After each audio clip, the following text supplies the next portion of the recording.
Hello friends, Vijayalakshmi kitchen treasure ಅಡುಗೆ ಚಾನಲ್ಗೆ ಸ್ವಾಗತ. ಇವತ್ತು ಲಂಚ್ ಬಾಕ್ಸ್ ಸೀರೀಸ್ನಲ್ಲಿ ಒಂದು ಸಿಂಪಲ್ ಆಗಿ ರುಚಿಯಾದ ಬೇಗನೆ ಆಗುವಂಥ ಒಂದು ರೈಸ್ ರೆಸಿಪಿನ ನೋಡ್ಕೊಂಡು ಬರೋಣ ಬನ್ನಿ. ಮೊದಲಿಗೆ ಮೆಣಸಿನ್ಕಾಯಿ, ಬೆಳ್ಳುಳ್ಳಿ, ಶುಂಠಿ, ಪುದೀನ, ಕೊತ್ತಂಬರಿ ಹಾಕಿ ಪೇಸ್ಟ್ ಮಾಡಿ ಇಟ್ಕೋಬೇಕು.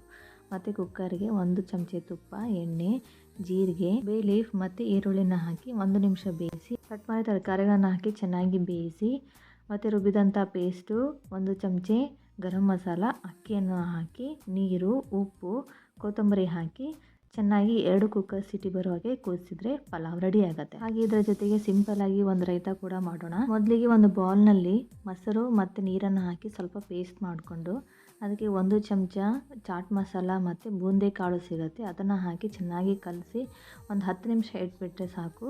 ನಿಮಗೆ ರುಚಿಕರವಾದ ಪಲಾವ್ ಜೊತೆಗೆ ರೈತ ರೆಡಿ ಆಗುತ್ತೆ. ಮತ್ತು ಶಾರ್ಟ್ ಬ್ರೇಕಿಗೆ ಡ್ರೈ ಫ್ರೂಟ್ಸು, ಡೇಟ್ಸ್ನ ಇಟ್ಟಿದ್ದೀನಿ. ಈ ವಿಡಿಯೋ ಇಷ್ಟವಾದಲ್ಲಿ ಇನ್ಸ್ಟಾಗ್ರಾಮನ್ನು ಫಾಲೋ ಮಾಡಿ, ಹಾಗೆ ಯೂಟ್ಯೂಬ್ನ ಸಬ್ಸ್ಕ್ರೈಬ್ ಮಾಡಿ. Thank you.